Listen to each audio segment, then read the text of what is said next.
priest called my cell phone on a Thursday morning while I sat nursing my 6-week-old daughter, his voice carrying a specific confusion he clearly hadn't expected to feel making a routine follow-up call. He wanted to know why I'd withdrawn my consent for her baptism. My name is Natalie Brooks. I'm 28. I work as a pediatric speech-language assistant outside Madison, Wisconsin, a job that has spent 5 years training me to notice the exact moment a parent stops being consulted about their own child's care and starts simply being informed of decisions already made, the specific shift in a family's language once someone else has decided they know better. I never expected to need that instinct pointed at my own family. I never gave consent to begin with, I told the priest. I never even discussed a date.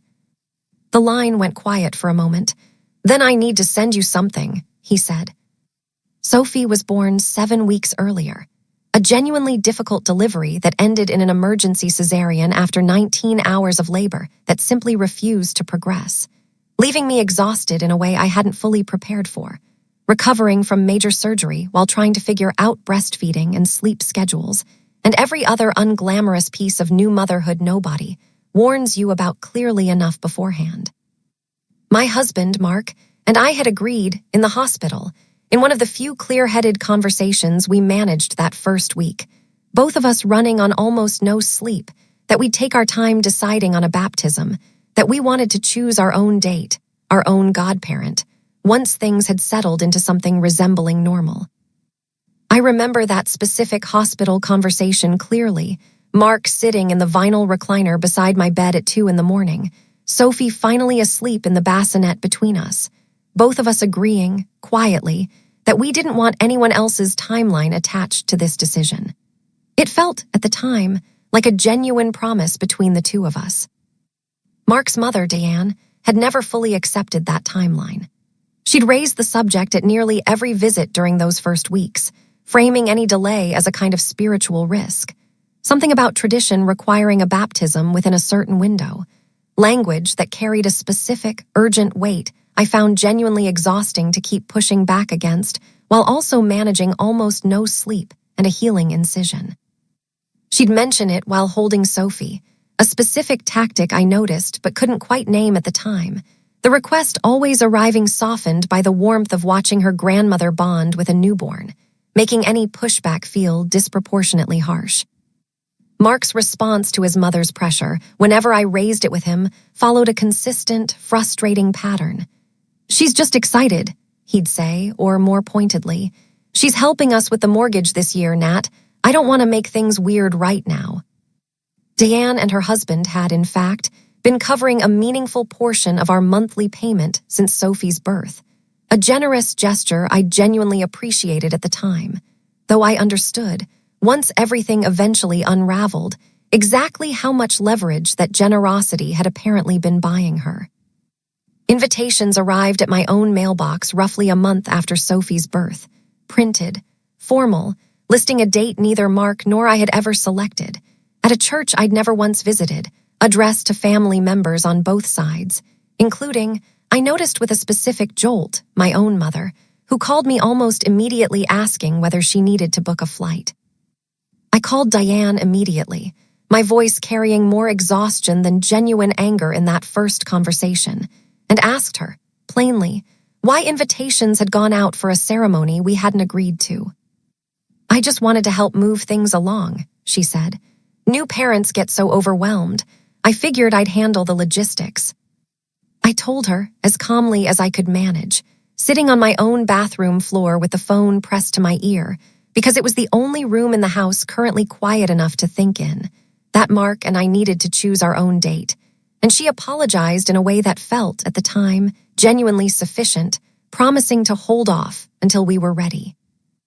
I told my own mother that same afternoon not to book anything yet, and I remember her asking, gently, whether everything was actually all right with Mark's family, a question I brushed off with more confidence than I actually felt. The priest's call arrived roughly 2 weeks later, and once I understood what he was actually asking about, my exhaustion sharpened into something considerably more alert, Sophie's small weight against my chest, suddenly feeling like the only steady, uncomplicated thing in that entire conversation. He explained, carefully, that his church's records showed an original baptism request submitted under my name and Diane's, scheduling the ceremony for the exact date printed on those invitations, followed, roughly a week later, by a second email purporting to come from me, withdrawing my consent and requesting the ceremony be paused indefinitely. I told him I'd never sent either message. "I need to forward you what we have on file," he said, "because there's something else in here I think you need to see." That email arrived within the hour, and reading it standing in my own kitchen, Sophie asleep against my chest in her carrier, changed everything I understood about the preceding 2 months. The original request, submitted under a joint header listing both my name and Diane's, described me as the family's coordinator contact, a role I'd never agreed to or discussed. But the second email, the one purporting to withdraw consent, contained language I recognized instantly as not remotely my own writing, describing me as emotionally unstable following delivery, and not currently in a position to make sound decisions regarding the child's spiritual upbringing. Language attributed, in the email's own closing, to Diane herself, writing on my behalf given my supposed incapacity. I sat down slowly at my own kitchen table, Sophie still asleep, and read that specific phrase, emotionally unstable, 3 separate times before I could make myself keep reading, my hands actually shaking slightly against the edge of the table.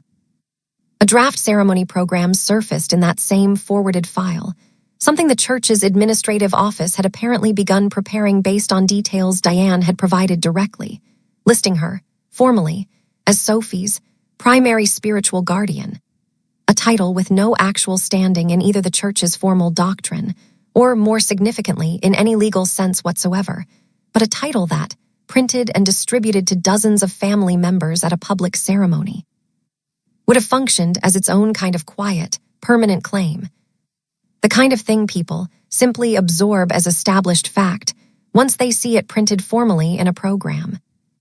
I called Mark at work, my voice shaking in a way I hadn't allowed it to shake through any of the preceding conversations with his mother directly. I read him the email. I asked him whether he'd known anything about it. He was quiet long enough that I understood the answer before he actually gave it. "She asked me some questions a few weeks ago," Mark admitted, "about how you were sleeping, whether you seemed overwhelmed, that kind of thing. I didn't think she was going to use it like this." "What did you tell her, Mark?" "That you were exhausted, that you'd cried a couple times about the delivery not going the way you wanted. Stuff that's normal, Nat. I didn't think it would turn into this." I want to describe what I felt hearing that, standing in my own kitchen with the actual email still open on my laptop screen. Ordinary, private postpartum exhaustion, the kind every mother I'd ever met described experiencing in some form, had apparently been collected, carefully, and reshaped into formal, written evidence of incapacity, submitted to a church, attached to a document naming Diane as some kind of alternate authority over my own daughter. I called Priya Anand that same afternoon, a careful family attorney a colleague from the clinic had used years earlier during her own custody consultation. I want to describe that first call in detail because I think Priya's careful, measured response mattered enormously to how I approached everything that followed. She listened without interrupting, asked me to forward everything I had, and told me, once she'd reviewed it, that while nothing here necessarily constituted a formal custody threat on its own, the pattern was genuinely serious enough to warrant clear, documented boundaries immediately. "The most important thing," Priya said, "is that you get your own factual record established quickly. Pull your hospital discharge paperwork. Get your pediatrician's notes. You want your own documented reality sitting right next to whatever narrative she's already built." I requested my discharge records the following morning, sitting in the hospital's medical records office with Sophie strapped to my chest, waiting almost 40 minutes for a clerk to print everything. Those records, once I actually read through them at home, showed exactly what I already knew: a standard postpartum recovery, appropriate screening for postpartum depression that came back within normal range, formal medical clearance noting no concerns whatsoever regarding my capacity to care for or make decisions about my own child.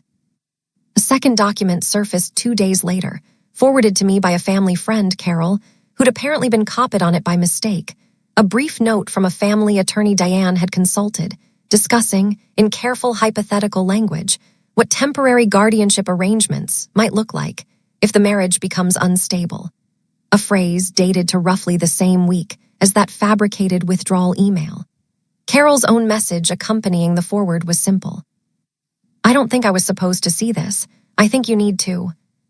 Priya helped me draft a formal letter to the church, requesting the complete withdrawal of any prior submissions under my name, confirming directly, in writing, that I had never authorized Diane to act as any kind of coordinator or contact on my behalf, and that any future communication regarding Sophie's baptism needed to come directly and exclusively from Mark and me. I also changed, that same week, every point of contact on Sophie's pediatric records, removing Diane entirely from any authorized contact list she'd apparently added herself to at some point during those exhausting first weeks, when I'd been signing paperwork at appointments without always reading every line as carefully as I should have. A specific oversight I found genuinely difficult to forgive myself for even understanding how common it is for new parents to simply trust the people helping them through that overwhelming period. The formal meeting the priest arranged, once he understood the genuine seriousness of what had actually happened within his own church's records, brought together myself, Mark, Diane, the priest, and the church's administrator, held in a small meeting room at the church itself rather than anywhere connected to either family. The priest opened by confirming, plainly, that no baptism or godparent arrangement could proceed for any child without the direct, verified consent of both parents. A policy he explained was standard, but that clearly hadn't been followed once Diane's initial coordination request had come through, an oversight he seemed genuinely troubled by on his own administrative team's behalf. I laid out the timeline for the room, the invitation sent before any date was chosen, the fabricated withdrawal email, the draft program nomming Diane as spiritual guardian, the attorney's note about guardianship arrangements. I told the room, clearly, that I wasn't objecting to Diane loving Sophie or wanting to participate in her life going forward. I was objecting to being described as incapable and quietly replaced in decisions about my own daughter. Diane's response carried the same wounded defensiveness I'd already learned to recognize from her over the preceding weeks, insisting she'd only ever been trying to protect Sophie from a mother who seemed, in her words, genuinely overwhelmed during those first difficult weeks. "I've raised 3 children," she said, her voice tight. "I know what postpartum struggle looks like, and I was worried." "Worried enough to consult an attorney about guardianship," I said, but not worried enough to actually ask me how I was doing directly. The priest asked Mark directly whether he'd known his mother had described me, in writing, as emotionally unstable. "Yes," Mark said quietly, his eyes on the table. I asked him, in front of everyone in that room, whether he'd planned to correct that statement before the ceremony actually happened, before dozens of family members received a printed program nomming his mother as some kind of formal spiritual authority over our daughter. He didn't have an answer for that. I want to describe what that specific silence meant to me, sitting in that meeting room, because it mattered more, in the end, than anything Diane herself had done. I understood, in that exact moment, that the deeper problem was never only my mother-in-law's behavior. It was my own husband's willingness to let a false, damaging accusation about my own mental fitness simply stand, uncorrected, because confronting his mother directly felt, to him, considerably more inconvenient than protecting me. I told the room, calmly, that I was canceling the baptism entirely for now, that both Diane and, separately, Mark would be removed from any authorized contact regarding Sophie's church or medical records until clear boundaries were formally established, and that Mark and I needed to have a considerably more honest conversation, privately, about what actually came next. I told Mark that same evening, once we were finally alone, Sophie down for what I hoped would be at least a 2-hour stretch, that I needed him to move into a short-term rental for a while, and that I wasn't willing to continue the marriage without him committing to actual counseling and a clear, demonstrated boundary with his mother. Not simply a verbal promise, but consistent, visible follow-through. He moved out 3 days later, into a small, furnished apartment about 15 minutes away, and I want to be honest that those following weeks were genuinely difficult. Managing a newborn largely alone, while also processing the specific grief of watching a marriage I genuinely believed was solid reveal exactly how much unaddressed avoidance had been sitting underneath it the entire time. Mark started counseling roughly 2 weeks after that meeting, a decision I want to be fair in describing as his own genuine choice rather than something I forced entirely. Though I've made clear, throughout, that his continued presence in our daily lives depended on real, sustained change rather than a single grand gesture. His therapist, according to what Mark eventually shared with me, focused heavily on his own lifelong pattern of avoiding conflict with Diane specifically. A pattern that apparently traced back considerably further than our marriage, into a childhood where Diane's disapproval had always carried a specific, outsized weight in their household. Diane, notably, didn't apologize during that church meeting or in the weeks immediately following it, and attempted, at one point roughly a month later, to contact the priest directly herself, requesting he reconsider the church's position, a call the priest later described to me, somewhat wearily, explaining that he'd firmly reiterated the church's policy and made clear that any further attempts to circumvent parental consent would jeopardize her own future involvement in church activities involving Sophie entirely. She lost unsupervised access to Sophie for several weeks following that, a boundary mark, to his genuine credit once counseling began in earnest, actually maintained rather than quietly softening the way I'd half expected given his previous pattern, a specific, sustained follow-through that mattered more to me than any single apology could have.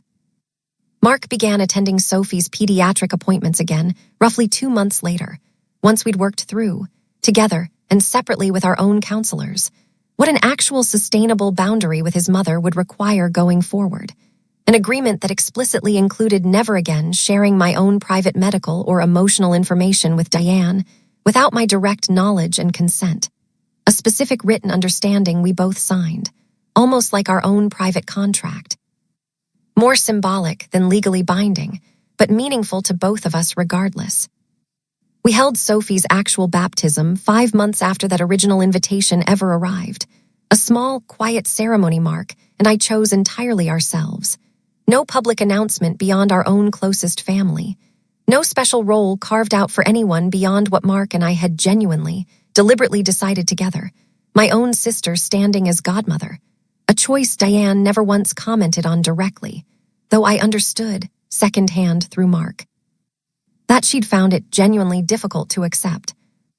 I signed the church's actual consent form myself that morning, Mark standing beside me rather than speaking for me, rather than hiding behind whatever his mother might have preferred instead, rather than asking me to simply surrender control one more time in service of some fragile family peace that had never actually been peaceful at all.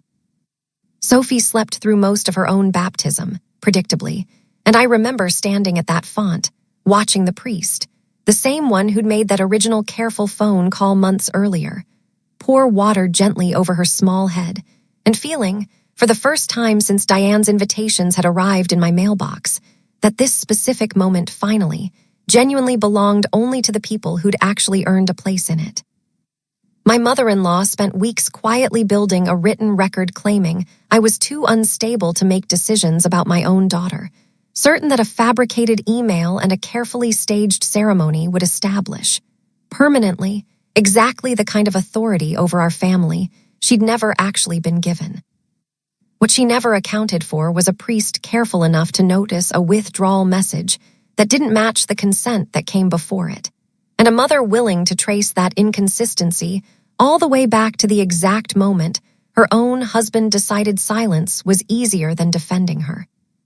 If you've ever discovered that someone had quietly written a false story about your own fitness as a parent, I hope you find your own version of that priest's careful phone call. Tell me in the comments, would you have given your husband the same chance to fix things, or ended it the moment you learned he knew?